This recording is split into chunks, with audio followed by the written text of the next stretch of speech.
Hey, you're shaking it more than 2 times. That's playing with it.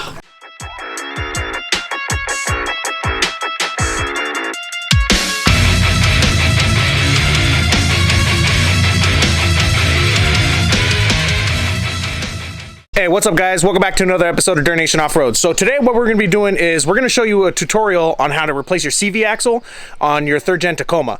So I went a little bit too ham in Azusa and my CV axle boot broke. So we'll go into there, we'll check it out, show you what happened. So right here you can see that just the boot kind of came off.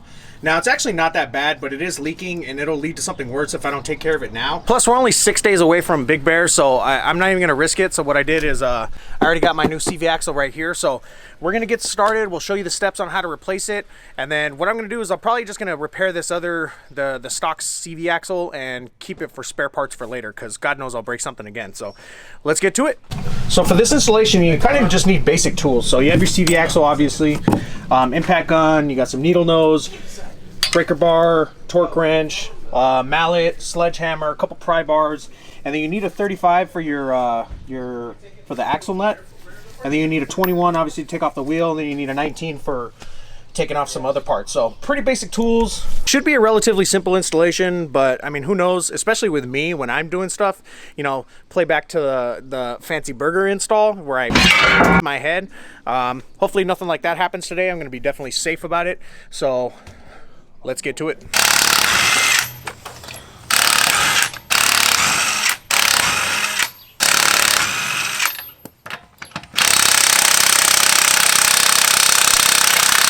Hey, come here real quick. I need you to press the brake. What? Got one lug nut stuck. ¿Con huevos? How? Con huevos? Con huevos or what? Ah, there we go. Okay, wheel is off. All right, so now that we got the wheel off, we got our spacer off. Most of you don't even have a spacer, so you don't have to worry about that. But next thing we got to do is we got to get this cap off. So we're just gonna, you gotta just kind of pry it out using pry tools and such, kind of getting it out of there. So we got to get that off, and then we'll have to get the axle nut off afterwards. There you go. I think we're in.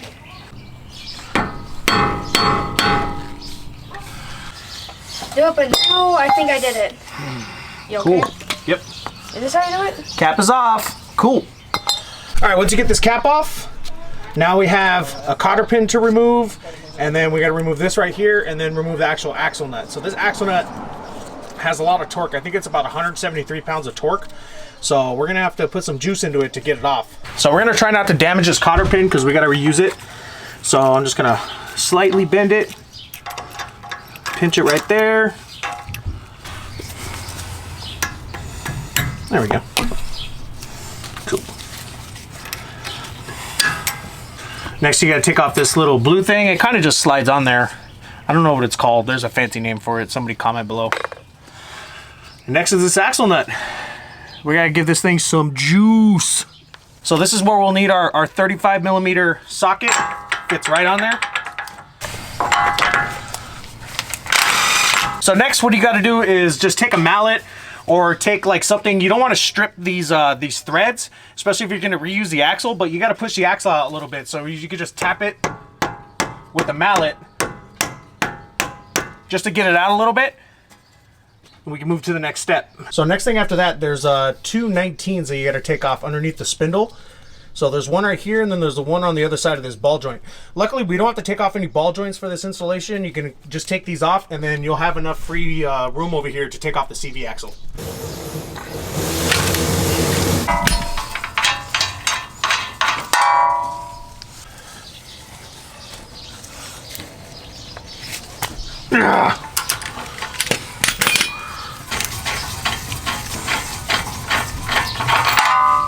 So after you take off these 2 nuts on the bottom, at that point you can, this caliper will be loose, and you can kind of start jiggling it out and getting this side of the CV axle out. So once you get this part out, you kind of want to balance this on a jack stand just to get it out of the way, and you're not like messing up your brake lines or anything. And then at that point you can start working on the CV axle from the inside and getting it out from the diff.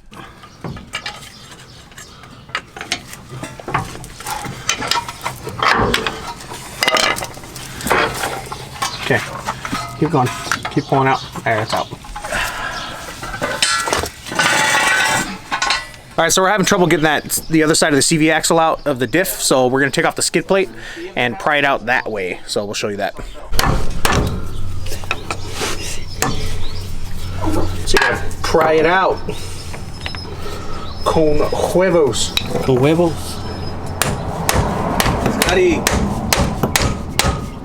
Yeah, yeah, it's coming out. Sí, te dije. Te dije. Oh, it is leaking. That's prime fucking... Yeah, but it's not much though. No? You sure? Wheel. Oh, that's for the... That's the diff. Here you go. Alright, old axle is out. So this is right here where it's leaking on the wheel. So we're going to repair this and actually use this as a spare part later. That one actually looks bigger. Yeah, for when I break it on the Rubicon. So this is an aftermarket one. It's made by Master Pro. So the OEM one was like $470. This was $70. So obviously I'm going to go for the savings and save a couple dollars. So we'll put this sucker in, and then we're going to repair this one up so that we can have it for another trip in case we ever break one. All right, putting the new axle in. There you go. That's it. That's it? Mm-hmm. Let's wrap it up, go home? Mm-hmm. Yep. Ready for Big Bear? Got most of it off. I don't know if you want it super clean. I mean, as long as it's not gunky, that's all I care about. Nah, it's not gunky. Yeah, that would be. All right, so we're going to put anti-seize on the... Are we putting that on? Mm-hmm. On the threads for the CV right there. Yeah, you're putting it on the inside so that it's so it doesn't rust up in 20 years. It's easier to take out. Yeah. Once this thing's a Gardner truck, you don't want everything seizing up on it. Tools, it's always the best thing. Is it on there? Yep. It is now. Yeah, so we're just putting these bottom spindle ones back on. We'll torque those to the correct specs, which I think is like 117 pounds. What?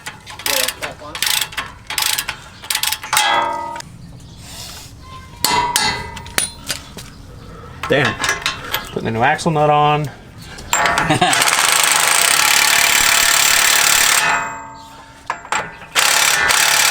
that's enough? It's supposed to be 180 pounds. Con huevos. Well, that's it.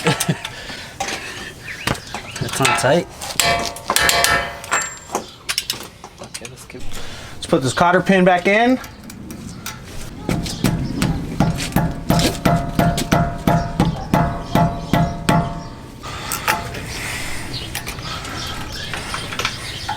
Put this sucker back on. Oh yeah. Con huevos! Alright guys, so that's a tutorial on CV axles for your 3rd gen Tacoma. So pretty easy installation. I actually kind of did it mostly by myself. Antonio over there kind of saved the day at the end. Helped me out. So thanks for watching, guys. Let me drop the CV axle. Can't do the camera bop with the CV axle. So thanks for watching, guys. Make sure to subscribe to the channel as well as follow us on Instagram. Look forward to more tutorials like this as we continue to break the taco and fix the taco. So thank you guys for watching. We'll see you again next time.